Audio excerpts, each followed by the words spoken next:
Okay, today is the 4 month and second day since Melissa passed away.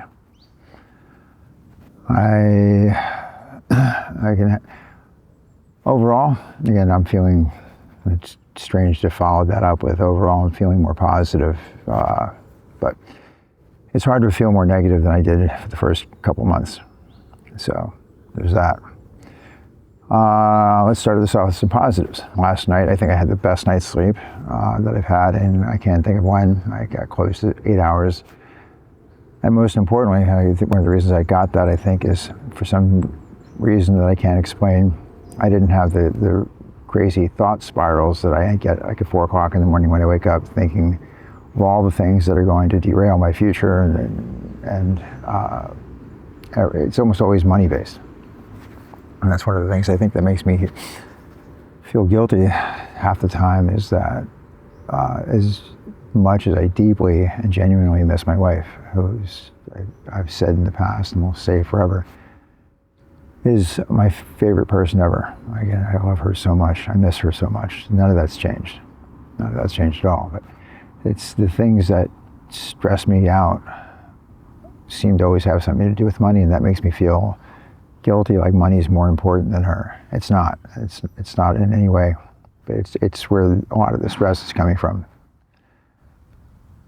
Yeah, so it's something that I have to deal with, and I recognize it is what it is. Money is the cause of so much suffering and pain and anguish. I'm sure that if I had nothing but money, then I would be dealing with this in a different way. I would have in no way taken her death lighter, but I could have been one of those people that decides to go away to some tropical place or the Himalayas, get off the grid and just find myself, but I don't have that opportunity.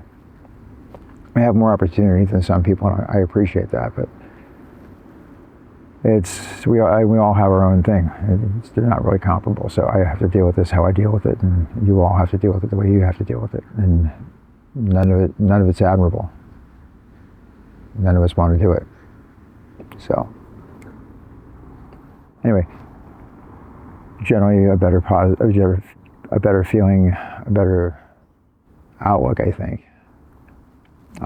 This has happened before last night's good sleep. I've not gotten a good night's sleep in a long time, and still generally feel somewhat more positive. I still have some trouble focusing. I still have a lot of trouble focusing, but I do get moments of time where I can focus, and I'm coming up with ideas for different income streams, and none of it's proven out because it's all still an idea, but it gives me hope. So I just finished a week-long street photography workshop that I was teaching in Paris, and that was helpful. The students were fun. It's a topic that I enjoy. It got my mind off of my problems. Showed me that my concept is still valid, and I just have to work harder to book more, and that will help. It's not my future. I think my future is going to be as helpful as possible, but I have to help myself first. Once I'm through this, and I'm not through it yet, then I can. I think I can be useful to people. I think I can help. I want to help. Let me say, I think I can help right now, but I haven't proven it to myself. But I think that I can be helpful. I think what I'm doing here is a positive thing, showing what's with that. I'm not the only person that feels like this. You're not the only person that feels like you feel. This is a big thing, and I've come to call on this. There's no map for this. There isn't. We're feeling our way through the dark and finding our way out. So, as proof of concept, I've had 2 people.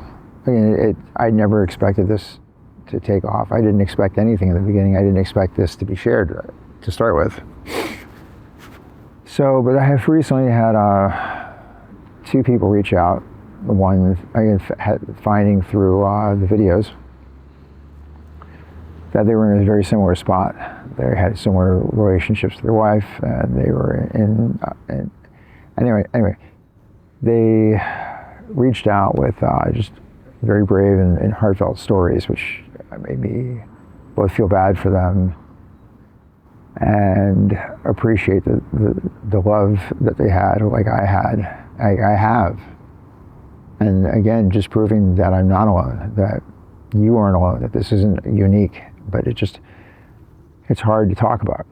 People, men in particular, just don't want to go out there. And it seems like men don't even want to talk to their best friends half the time about what's really on their mind, what's really making them feel bad, because you just don't want to feel weak.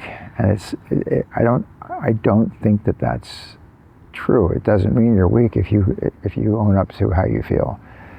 If anything, I think there's a strength involved in just bearing your soul and letting the world judge or not judge, because who's anybody to judge? So if you have somebody to talk to, like I'm really, really lucky that I've got a lot of friends who will take the phone call.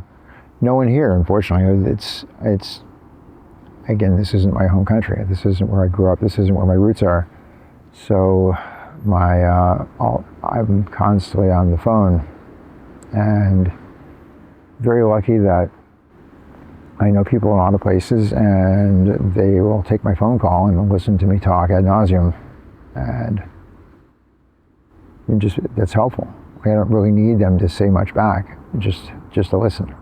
I think if you have that opportunity, I think you should do it. I'm not here to really offer advice, because, like I said, I haven't gone through it yet, and we all deal with these things in our own personal ways. But I would say, if I'm going to say offer advice at this early stage, 4 months and 2 days into the worst experience of my life, one thing I think that has probably helped me the most so far to get to this positive state, other than just some time, although it's not much time, is a lot of talking. And honesty, and me just putting out there exactly how I feel, not worrying that they're not going to get it. I hope that most people don't get it. I hope that people just feel bad and will listen and just let me talk, because you really hope that, like, you shouldn't hope that anybody ever feels the pain that you feel. This is awful. This is a club that none of us wanted to be in. God forbid, I sure hell never wanted to be in this. I've talked to people in a lot of bad ways and always felt bad. I felt sympathy, but I never wanted to feel empathy. And now I have an insight into a lot of things I never wanted a personal insight into. Let's see some more positives. Up until recently, every time I looked at a picture of Melissa, I got sad immediately. Things were, like, she's smiling, that we're happy together, or she's happy by herself. She's a little girl, long before we met. Just everything I saw, the memories that pop up when you plug your phone into your computer to charge it, or to download pictures. Random things off Facebook or whatever that just give you memories, and they're always popping up with her. And for most of this time, every time I saw one, I would just get sad and start to pretty quickly start to cry. I think I've turned a corner. Like, now I see these pictures and they pop up and I smile. And the reason the pictures were taken, it brings back a positive memory. Before it took a positive memory, but that positive memory made me recognize what I didn't have now. It worked the other way. Now I'm looking at it as it was a happy moment. It makes me happy to look at, and I'm happy that it happened, versus sad. I'm still sad, but versus initially just being sad that I've lost it. I'm now happy that I had it, and this is a reframing, and I think it's a positive step. I think it's a really big positive step, actually. I cried a lot. I still cry. Not many days, although not every single day now. I don't cry every single day. And so that makes me think of this morning. I took my morning walk. I went down to the bench that I like to go to by the river that I sit there and talk to Melissa and look at just the beauty of nature and the river running through my town. And every time I do that, as I'm talking to her, I cry. Today I didn't. Today I sat there and I looked, and I talked, and I didn't cry. And it wasn't lost on me. I was, when I got up to walk away, I thought to myself, wow, I didn't cry that time. Again, I don't know exactly why, but I think that while still not out of this, I know that I've still got things coming up, a lot of things coming up. The things that I've been dwelling about when I can't sleep, they're still there, and I still have to deal with them. But time will tell. Yeah, time will tell. Like right now, at this moment, I feel the best that I have in a long time. I think I've grasped a sense of purpose, which I've been missing for so long. I don't know if I've talked about purpose yet, but again, reading this book that I am reading, I'm not finished with it yet. I still can't remember the author's name. Although he's a popular author for motivational business books, but this one's about your personal story in life, which can be translated to business, but right now I don't care about that. I care about life. And just to boil it down is just purpose. And I felt my purpose was gone. I had no purpose once Melissa left. I think as I look back on it that I lost a lot of my sense of purpose when I moved to France for various reasons. Nothing to do with the country, just more to do with me. But definitely when Melissa passed away, I had no sense of purpose. I just wanted to die and just go away, and luckily I didn't. And I was there. I want to be there for my children. I want more. I need to live not just for me, but I also, well, I guess it should just be for me, but yeah, I want to make her memory proud. And so I think that I have purpose now. Again, my purpose that I feel is going forward, helping people. Now, of course, to do that, I have to help myself. I'm useless if I can't make it through this. But I'm feeling more confident that I can. And so my sense of purpose now is to help people like you that have lost their sense of purpose, that have lost their desire to live a life with any kind of joy because of of what was lost. And depending on where you are in this trip, it's hard to hear, hard to imagine. Maybe it's easy to hear, I don't know, it's hopeful. But again, my purpose is to help. Again, my purpose is to get people through the most tragic time in your life with this loss, with this sense of just unfathomable loss. Yeah, I didn't see me being in this spot ever at a certain point in this journey. But I'm happy that I'm here.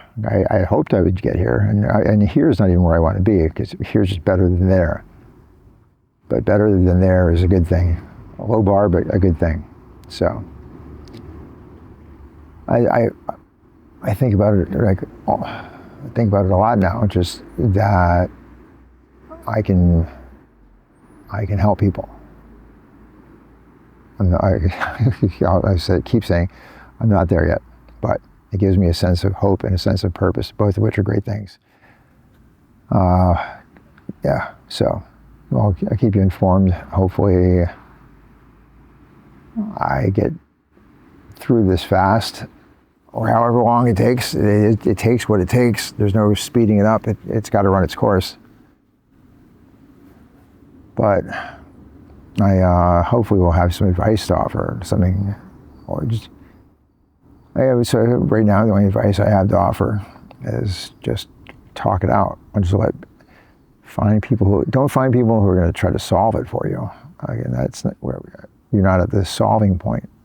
I think you just need to talk and just open up, let people hear you, acknowledge you, see you. So that's a good thing. That's a really good thing. I'm happy. Oh, okay. I'm happier. Let's put it like that. I think you can probably hear it in my voice as I'm saying this and speaking faster and hearing myself speak. I can hear a change in my own tone. So I can appreciate that. Okay. Some other realities. It's not like this every day. There are days I wake up. So I went out to, some other things. I went to Spain twice over the last month. Now, I live in France, so Spain's really close, and so these discount airlines will let you get there pretty quickly, and the trains. So first I went down to see my daughter, and with my older daughter who lives in Barcelona with my younger daughter. And we went down there, and it was fun. I had a good time. I missed her, and it was nice to see her. And she really wants me to move down there. At this point, I kind of, if I could do it right now, I still couldn't, because my younger daughter is determined to live in Paris, and I need to make sure that she's okay. So as a caring father, I can't just say, okay, you go about your life right now, and don't worry about anything. Don't look for me, because I won't be here. No, I have to be there just to make sure that she's okay on her own. She has never been. She feels confident. I'm sure that if something were to happen to me, that she would be okay, other than just sad. But I can, in good conscience, just leave her to the wolves. So, but once I know that she's good, well, who knows what will happen. But what ties into that is, so while I was in Spain, and mostly enjoying myself and the company of both my daughters, and just a beautiful, vibrant city. Still the pangs of guilt, like, why am I here? Why am I having a good time? Like, this shouldn't be. I should be mourning. I should be feeling bad. I still felt that way. So the guilt would pop up. Tears would come along with it. Then I get distracted again and have a good time with my kids. So then I came back, and then a friend called that he would be in another part of Spain, and he was supposed to also come to Europe in around December or so. So I was like, well, maybe I'll see you both times. Maybe I'll just see you in December. I don't know if I can do this last minute, but I was just in Spain. How can I get there? But I thought, it's a cheap fare. He's one of my best friends. He's talked me off the ledge more times than I can count now. And I need to see him. So again, if I don't see him now, what if something comes up and I can't see him later? Then I'll have missed an opportunity. So I just booked a quick flight down to where he was, just for a few days, because that's the beauty of cheap airfare. Right now I have no job. Luckily I've got a few bucks to get me through, and I was able to act semi-impulsively, which is good, because it turns out he can't come back in December. Something tragic has happened in his life, and so he's had to turn his December plans around. Had I not decided to just go and again see my best friend and just try to distract myself, then I might not get a chance. I wouldn't have gotten a chance to see him later. So that worked out. Now, while there, of course, I was distracted, had a good time, and also felt guilty. I remember riding in the back seat of the car with him and another friend. And I was in the back, they were up front just chatting away, and I'm in the back seat just crying. Because it just happens. Overall, though, it was a positive experience and a step toward trying to recognize that I can't be sad my whole life. I know it's going to change. I have to be good with that. I know Melissa never wanted me to stay sad my whole life. She wanted me. She told me that she wants me to enjoy myself, to get past it, I'll never get past it. It's a strange thing to say, but to learn to accept it and to deal with it and to recognize that it's always going to be a part of me, but it won't be the only part of me. So that's another positive.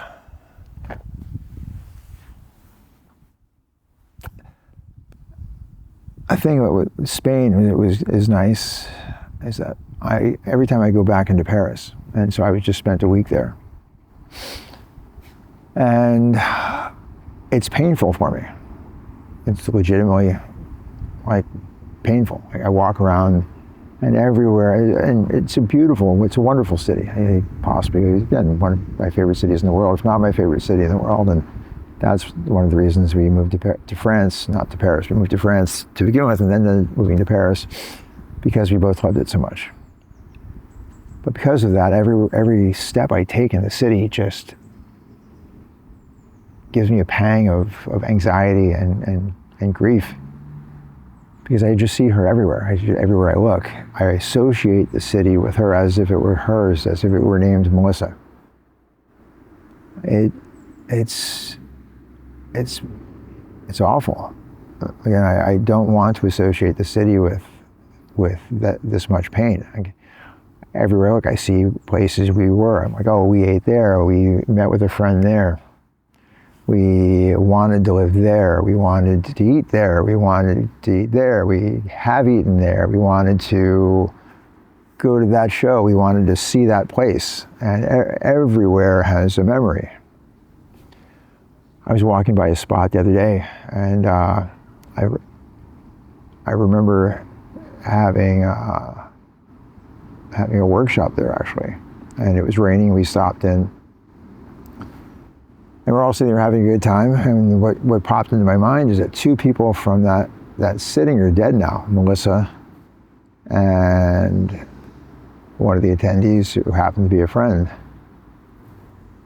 And that just shot shot a jolt through me. I looked at it, which was on the way, but I had to pass that place a lot. And to have that memory. In town, I walk by places. Melissa didn't live here long, but still, she did, and I still see places. I need to get out of here for that reason. Paris has a call, and I need to be there for Gabby for a while. But I don't know if it'll be my long-term home or a short-term home. These are all still in the works. But again, that could get compartmentalized. Over the time I'll be living there, I'm sure good things will happen. And will they be good enough to make me say that I have to be there? I don't know. I don't. I could end up in Spain. I could end up in Italy. I could end up anywhere. I just need to move forward. Again, I need to get my sense of adventure back. Melissa had so much of it, and together we had so much of it. And I don't want a life that is just constantly focused backwards. I'm always going to look backwards. I'm always going to feel. I was going to feel for what I've lost. But I have to move forward. She would want me to move forward. She's told me specifically she wants me to move forward. So to not do that would be, I don't know, would it be dishonoring her? I think it would. In my heart it would be, and I guess that's all that really matters is what I feel at this point. And I feel that she would want me to continue on with the way that we had done things, just to move forward, jump, the net will appear. So it was impossible to think about recently, but I'm starting to feel that it's possible again. And just possibilities are huge. So, since this is all stream of consciousness, I'm sure I'm leaving something out, but that's what I've got for you for now. And I hope more people see this, and I hope if you've seen the early ones, that you're here and you see that, okay, there's some progress being made. This is all real-time stuff, and there's a bit of time between the last two, because sometimes I'm a bit down and sad, and it's hard to do these things as regularly as I like. But I am doing them. I intend to continue doing them, eventually with some structure, and hopefully with more good news than bad. And where this goes from here, I'm not 100% sure, but I'm starting to have some ambition. So again, I think I can be a positive force in the world, and with Melissa's guidance, like just knowing how she lived and who she was, and the example that my mom set for me. I typically like to help people anyway, so I don't want to be selfish. I don't want to make the world about me. I want to live. I want to experience. I want to get out there, but I want to help people that have gone through what I've gone through. People have gone through worse than I've gone through. People that haven't gone through things as bad as I've gone through. Just people that are grieving, that are feeling lost. So yeah, because okay, I'm circling back again. It's just the thought that personally, so much of my identity, I think, was wrapped up in myself as part of this couple. That everyone's like, oh, you guys are such a great couple. And I felt that way, so I really didn't need justification from other people. But I love her so much. We used to always tell each other, yeah, we love each other, we want to be together, we don't need each other, we want each other. And while that is definitely true, I'm finding I might have simplified it, because now that she's gone, I can't express how much I feel that I need her. And I'm going to figure out how to get by without her. She'll always be in my head and my heart, but she's not here to hold my hand and make me feel invincible anymore. So I've got to work on all these problems by myself. And so my point is that your sense of self goes away, can go away. It did for me. I'm sure some of you can understand this. So it's kind of finding yourself, and whatever you're grieving. I think one of the hardest parts is to recognize that you don't know who you are. Who you thought you were doesn't seem to be the person looking back at you. That's been driving me crazy. Again, I recognize it now. And I'm still not 100% sure, but I'm getting closer, I think. Luckily not farther away, so that's good. But finding myself again. And I intend to use this whole experience to make myself a better person, a better friend, a better father, someone who enjoys life more and doesn't take it as much for granted. Now, this is all cliche, but a lot of cliches are that way because there's a lot of truth in them. So, yeah, again, it's weird to think that it requires this much fucking pain and loss to grow. Because I would just rather not grow. I'd rather have her back. But I don't have that option, so I need to make the best with what I have, and that's where I'm at. So, all right, we'll call it a day from here, and I hope that if you're seeing this, I hope you're as okay as you can be, and Yeah, I've started, I think I mentioned in the past that I started a Facebook group for men. It's a safe place to just open up and just bare your feelings and not worry about judgment. So if you need to, I think it's a good place to start. Very few people in it right now. I'm hoping it's going to grow. I wish it didn't have to grow. I wish there was nobody out there that needed it, but I do think that people need it. And since as you know by watching these, they're stream of conscious, so I might have said this already. I don't think I did.